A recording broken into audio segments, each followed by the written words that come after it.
Who are you, Jesus?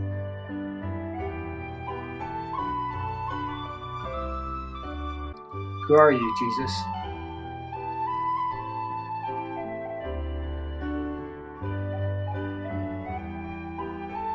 Who are you, Jesus?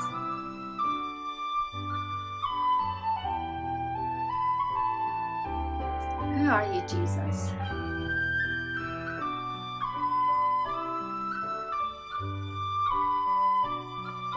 Who are you, Jesus?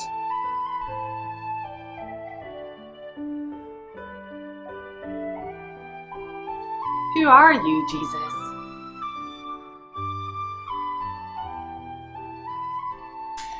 If you've watched the first two video sessions that we've run the last 2 weeks, then welcome back. It's great to have you joining us again. And if you're tuning in for the first time, then that's really great as well. And you might be late to the party, but there's plenty of room for everyone, and it's really great to have you. I'm Derek. I'm one of the ministers at St. Columba's, and we're running this series of video sessions in altogether for 7 weeks. Because we really want to introduce Jesus to a new audience and to get across why we believe in him and believe in his person, believe in his message, believe in his claims, and believe that his truth is not just something that we believe in our heads, but something that's transformed our lives and our hearts. And we want you to know that we don't feel for a moment that the truth that we have and the faith we have is just for religious freaks, but actually for every single human being. See, we believe that every person is created by God. All humanity is made in the image of God, and because of that we're all equal, and we all share that incredible dignity. We're made for worship, and we're made for love, we're made for community, we're made for doing what's right and also rejecting what's wrong. But I think we recognise that our sense of right and wrong is somewhat disordered. We even argue about what is right and what is wrong. Very often we have no common ground on that. But we do sense that something is missing, don't we?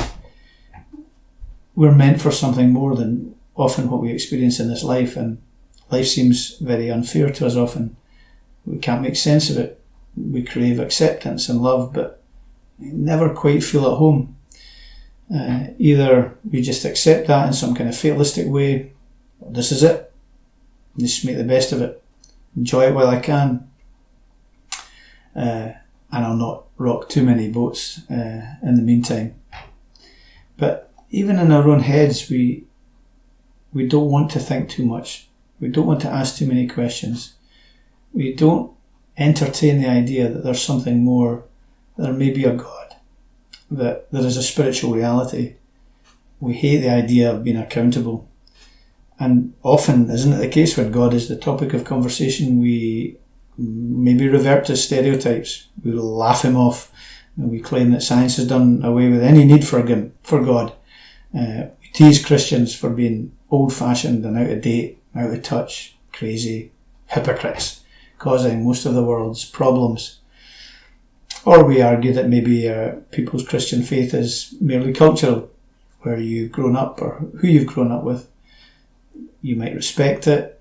You might be quite happy to say, well, if it works for you, then that's good. But I could never believe.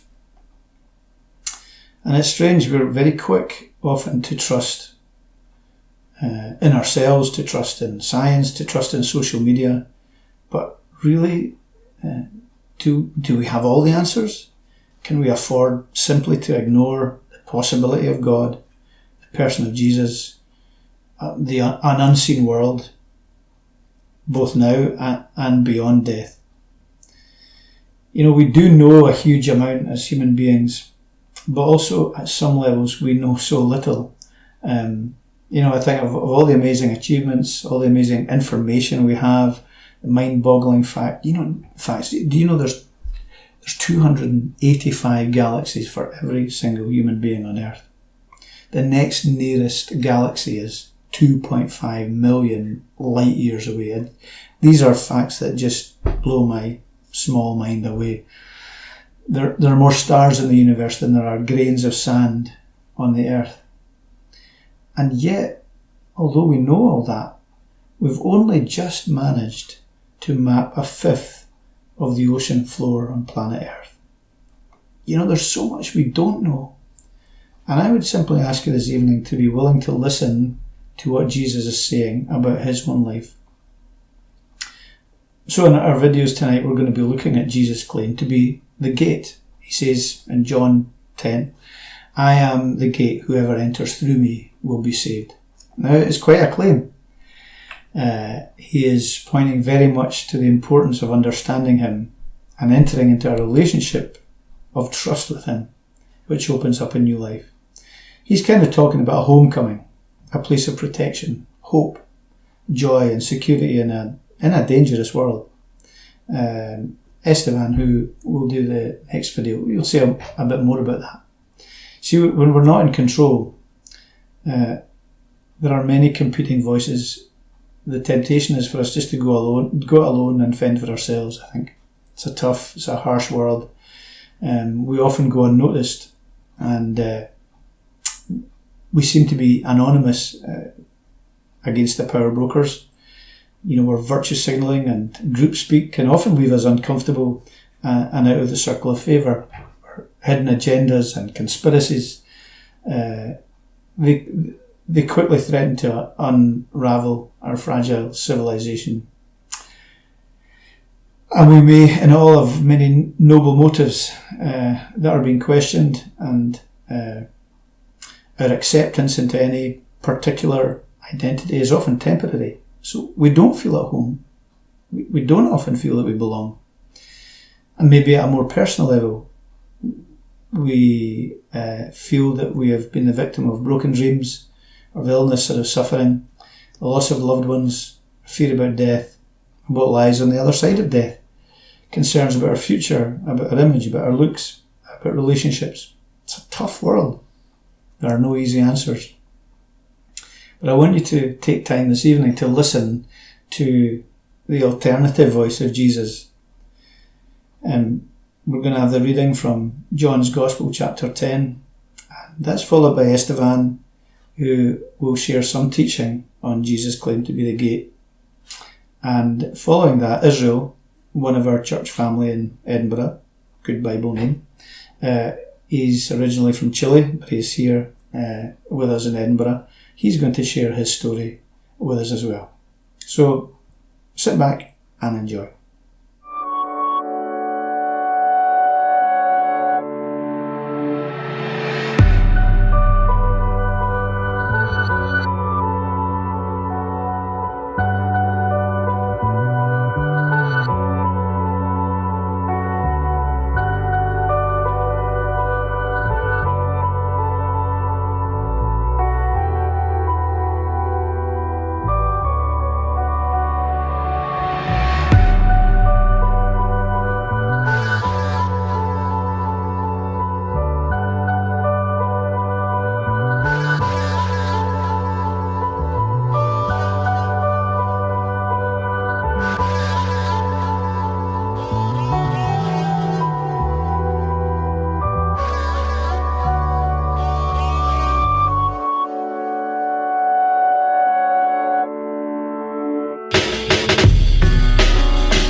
Tell you the truth, I am the gate for the sheep.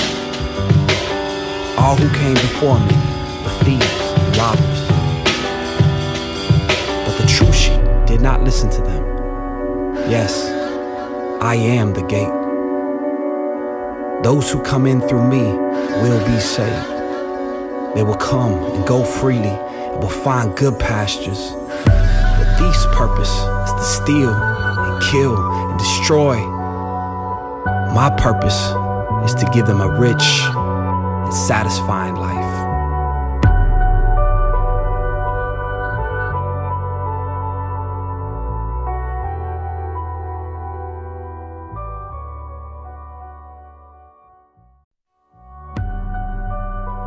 Home is a special thing. Typically, I mean, home can be a very disastrous thing too. I recognize that. But typically when you say home, it should be something like, and if it's not, hopefully it'll become that for you sometime, where home is like, man, you can kick off your shoes, you can be yourself. It's just a safe place, right? Every human being in all of human history wants a place to belong, a place to be safe, a place to kind of go through the world, go through the day and land somewhere where they know they are welcomed, right? And they're safe and they're a part of something. It's home. So home has all these different things. It's not just a house, it's a home, right? That has more powerful meaning to it than just thinking about a house. At the same time, Jesus knew that in his culture context, things like sheep going into gates and sheep pens was very much like what the human would want from a home. In the video we just saw, I think it's very powerful looking at this young man that's like all over the city of Chicago, and he finally comes to walking through the gate, which leads him to home. And I don't know if you caught it, there's a little bit of a symbol walking through the window in the back. It's my favorite part of that little short film is you see a character, either his mother or father, opening up the door and saying like, man, mijo, right? My son, come on in, right? There's something about coming home. It's a powerful thing to our hearts. We all want a home. So Jesus describes human beings to be like sheep. A good modern day metaphor for us being like sheep is childhood, being kids. As kids, we need a home, guidance, and protection. Children can easily wander off without guidance. I've been there many times. In John 10, Jesus is breaking down the fact that we are like sheep, needing to follow his voice and receive the care of an authentic, certified shepherd to get home. Through this picture, he emphasizes our need to know who to follow and who not to follow. We all have many voices telling us what to believe and acting as our spiritual guides to God. Jesus draws a line between himself and all other teachers.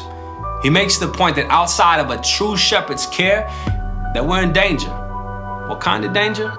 Simply put, a life lived outside of God's guidance can equal a deceived life here on earth and one that won't lead to everlasting life with God after death. This picture may seem weird to us in a modern day context, but don't worry. Even the crowds around Jesus were confused in this passage. Thankfully, Jesus doesn't stop his illustration here. He continues in John 10 to speak specifically about himself being the gate to eternal safety with God. There's no other way to enter God's care, his presence, without knowing and trusting in his son, Jesus Christ. So I got a question. Who are the thieves and robbers that Jesus speaks about in this passage? Well, the thieves are anyone else who came before or after Jesus claiming that they were the middleman or the gate between God and mankind, or humankind, us humans. The thieves could be other religions, false saviors, or the let me get mine culture mentality that's all about us, deceiving you or me into not believing in Jesus as the only gate to enter into God's family. So how do we go through this gate, Jesus? Well, learn who he is, what he did on earth for you and me, and why he did it. Then, trust him for his claim. He is the gate to know God. It's a powerful thing, and he wants you to know God. Visualize getting home, walking through the gate, and being safe from harm under the care of a good shepherd and a father. This is a picture of paradise. Jesus is gathering up his little kids like little sheep from all the streets, neighborhoods, backgrounds, time periods of the world and calling them home. That gift, that gate is for me, it's for you, it's for your family, it's for your community. Jesus made himself the gate to God for all people of all time. So question, how about yourself? Have you heard him calling you home to know God by believing in what he did for you, dying on a cross, resurrecting from the grave, saying, man, I am the way to God, the way to forgiveness, the way to know God. I got you. Come to me. enter through me by believing in me, and you can know God, not just for this life, but forevermore. Is he calling you? Hello. Hola a todos, mi nombre es Israel Guerrero. Hi everyone, my name is Israel Guerrero, and as you know, my first language is Spanish because I am from Chile, South America. But now we are living here in Bonnie, Scotland, in Edinburgh, with my family, Camila, Emma, and the baby that is coming. Right now we are members of a church family here in Edinburgh that is called St. Columba's Free Church, and we are very glad, we are very happy of being part of this family and the family of God. But if you have just 4 minutes, let me confess you something about my life. I grew up as a Christian, in a Christian home. So my parents are Christians. So since I was a child, I just listened to this terminology about to have faith in Jesus. But then I realized that I knew some stuff about Jesus, maybe about the blessings that probably you are now experiencing. I mean, the goodness of God, I don't know. But I wasn't sure about to know who Jesus is. So then when I went to college, I was trained as a biologist. So I used to work on cancer research, on trying to get some treatment for skin cancer, one of the worst cancer. But then it was like, oh man, it's so hard to see people suffering with this illness. But then was like, there's something even worse. Probably now you're dealing with this, with cancer, or probably not. If you're saying, no, I am not dealing with cancer, well, just let me tell you this, something that I have to confess, that I realized that I have cancer in my life, and that was cancer in my heart. And what was that cancer? That cancer was that I was looking for the meaning, for the truth. As a scientist, I was trying to seek the truth itself. But the cancer was that during my whole life, even as a Christian, I was rejecting the truth. I was rejecting the life itself. I was rejecting Jesus. But these are the good news, that Jesus is calling us. So from knowing some religious stuff, so from growing in a Christian atmosphere, and then to have a real conversion, and that conversion, it doesn't mean like, oh, I was like, I don't know, I was dealing with some stuff, with bad stuff.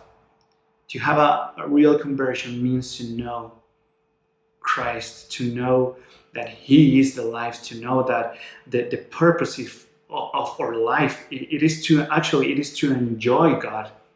That's the reason of why we have been created, to enjoy life. And that life, it is not a concept. It is not a scientific concept and a political concept, maybe. No, that is the good thing about the Christian religion, and that is that we are not putting our trust in some philosophical concept. No, we are putting our trust in a person, and that person is fully human, but at the same time he's fully God. That person is Christ, is Jesus. So He identified Himself as the gate. The gate to what? The door to what? The gate to life. But at the same time, He is the life. And He came to give life, to give real life to everyone who is dying, to everyone to, in this very moment, maybe is feeling, I am a dead person. If you are feeling that right now, if you are feeling like estoy muerto, let me tell you this. These are the good news, that Jesus, He came to us, people who are sick of maybe to being like disappointed of life, of friendship, or communities. I don't know. Jesus, He's here right now to say, I am the life, I am the way to salvation, I am the way to know that you are created to enjoy life, and that life is God Himself. So that's my story, from knowing just some concepts about the Christian faith, about religion, to then to have a real conversion, in a real way, to live the life, to live even with problems, even with circumstances, even with dealing with this isolation, with all this COVID-19. But Jesus is here to say to you, hey, I love you because I died for you to give you life. So this is the Christian faith. This is the Christian life, and thank you for your time. I hope that you enjoy this bad English maybe, but Jesus is welcoming people who doesn't speak English, quienes hablan español. Todos son bienvenidos. Everyone are welcome to God's family. So thank you for your time. May the Lord bless you, and keep listening to this series of videos. Hasta la vista, amigo.